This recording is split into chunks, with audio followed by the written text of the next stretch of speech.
يسعد اوقاتكم من وين ما كنتوا عم بتتابعونا. رمضان كريم وكل عام وانتم بخير. وصفتنا لليوم هي من الاكلات الشعبيه اللي بيشتهر فيها الاردنيين.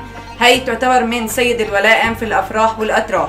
خلينا نتعرف على مقاديرها. مقاديرنا لهذا الطبق اللي رح يكون مزين السفرة اللي هو رز ابو غربيه، بالاضافه للحمه، الشراك، لبن الجميد، بالاضافه للبن رايب فينا نخففه، عنا لوز للزينه، عنا البهارات اللي هي عنا الهيل، الملح والكركم، البقدونس، وبالاضافه لزيت الذره. واكيد عرفتوا شي وصفتنا لليوم اللي هو المنسف. خلينا هلا نبلش في تجهيزه. رح اول اشي نحط قطع اللحم.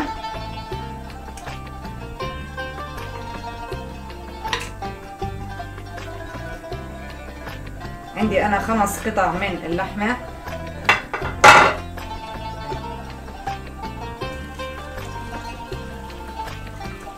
انا حطيت عليهم ميه سخنه علشان تساعدنا بالغليان مباشر.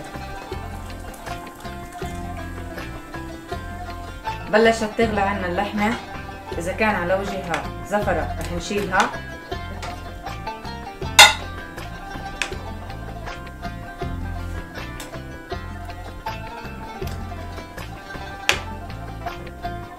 بعد ما نشيل كل زفرتها بدنا نضيف المطيبات. هاي ممكن البعض بحطها والبعض لا. عنا ورق الغار، بالاضافه ل عيدان القرفه، ومعلقه صغيره من الهيل. طبعا اذا كان عنا هيل حب بنحط قدر تقريبا 5 حبات من الهيل. انا بدي احط تقريبا نص معلقه من الهيل المطحون، بالاضافه لمعلقتين صغار من الملح. احيانا الجميد بيكون مالح، فبدنا ندير بالنا في هاي المرحله. اذا كان الجميد عندنا مالح ما بنملح اللحم، بس انا الجميد اللي عندي نسبه الملوحه فيه قليله. هاي احنا حطينا معلقتين من الملح. وهلا هاي رح نتركها تغلي علشان بدون طنجره ضغط. تقريبا رح تاخد معنا ساعه ونص. البعض بحط اللحمه بالمي السخنه بعدين بيشيلوها وبضيفوها مباشره للبن.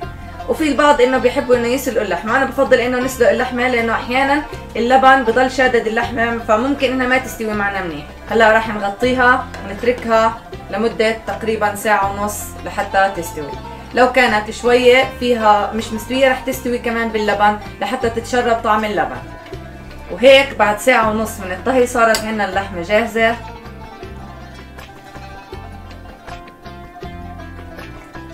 بدنا نجهز اللبن. وهلا صار وقت نجهز اللبن. عندنا اللبن الجميد، هذا طبعا انا نقعته قبل بساعه. طبعا اللبن عندي هون طري، نقعته ساعه وبدي اخلطه مع اللبن الرايب. اللبن الرايب بخفف حده اللبن الجميد، بالاضافه للنشا. في كتير ملاحظه هون مهمه بحب احكيها لكل ست بيت، انه اللبن احيانا بيفقس معهم، او مثلا يعني بصير زي كتل. خلينا نحكي هلا هذا بيكون سببه ان احنا ضفنا اللبن الجميد او مع اللبن الرايب على المرقه وهي سخنه. فلازم احنا ندفي اللبن يا اما على الغاز يا اما بنضيف له من المرقه، مرقه اللحم الساخنه، على اساس انه يدفى بعدين بنضيفه. وهيك بيكون ما في اي تكتلات وناعم. راح بنضيف معلقه نشا. ليش بدنا نضيف معلقه نشا؟ معلقه النشا شوي هيك بتقل اللبن وبتعطيه طعم طيب. انا بدي احط تقريبا لهي الكميه معلقتين صغار من النشا. وبدي قبل لا اضيف اللبن على المرقه، طبعا انا هذا بدي اخلطه، بس بدي احط تقريبا قدر كفكرتين من المرق السخنه. وبدنا نخلطها.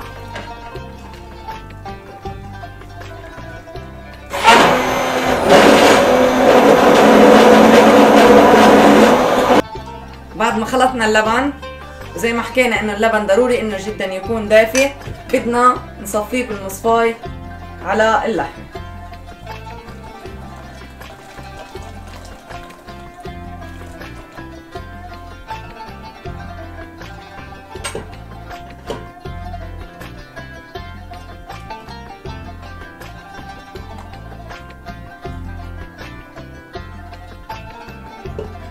وهلا بدنا نرجعه على الغاز يغلي تقريبا لمدة ثلث ساعة.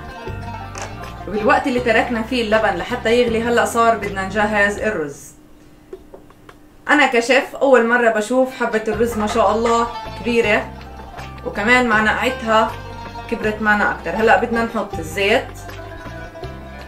منسفنا اليوم رح يكون منسف مميز بما انه احنا مستخدمين رز ابو غربية. هلا انا اخذت كيلو من الرز، طبعا انا نقعته تقريبا مدة نص ساعة، واخذت كيلو من المي. بدنا نضيف المي على الزيت كميات متساوية. هذا الرز ما بيشرب كمية اكتر من اللازم. هلا هاي الكمية رح تاخد معي معلقتين من الملح، معلقتين طبعا صغار، بالاضافة ل نص معلقة صغيرة من الهيل المطحون، وممكن نحط هيل حب. بلش يغلي. كمان بدنا نضيف له الكركم، بدنا ناخد على طرف المعلقة لانه الكركم كتير بيصبغ. حلو يكون فيه هيك لون اصفر بس يكون لون خفيف.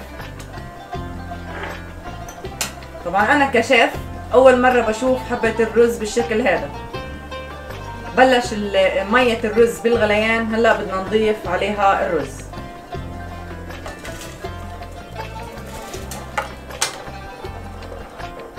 بدنا نحرك الرز تحريكة خفيفة ونسكر عليه ويغلى على نار عالية لحتى يتشرب كل المي معانا. بعد ما يتشرب المي رح نهبطه تقريبا لمدة 10 دقايق. وهيك بعد ما نشف معانا الرز بدنا نحط له معلقة سمنة بلدية. السمنة البلدية على رز ابو غربية رح تعطي طعم للمنسف كتير طيب. انا ما بحب اقدح السمنة، بحب احطها هيك رح تعطي طعم طيب. نرجع نكملها لحتى نجهز الطبق. وهلا صار وقت اللقطة الحاسمة اللي هي تقديم الطبق. رح نجيب الشراك ونقطعه قطع صغيرة في قاع الصحن اللي رح نقدم فيه. في البعض كمان بحط على الشراك نفسه سمنة بلدية، هاي بترجع حسب رغبة ست البيت. بدنا نحط عليه اللبن الجميد. طبعا نسيت احكي لكم انه اللبن الجميد هون في البعض بيقدح له بالتومة والبعض لا. انا حطيت عليه سمنة بلدية وتومة. هاي حطينا اللبن.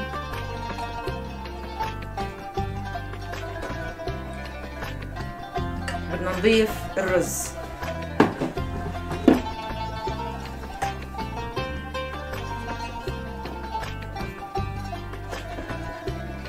يا عيني على المنسف رز ابو غربية.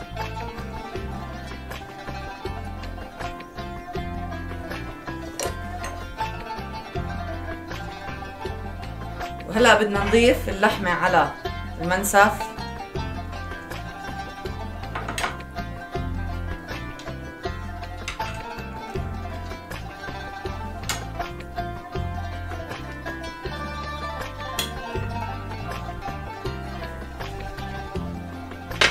بدنا نزين الطبق.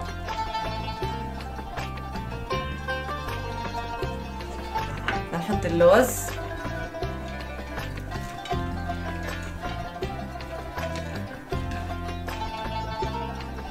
بدنا نحط البقدونس،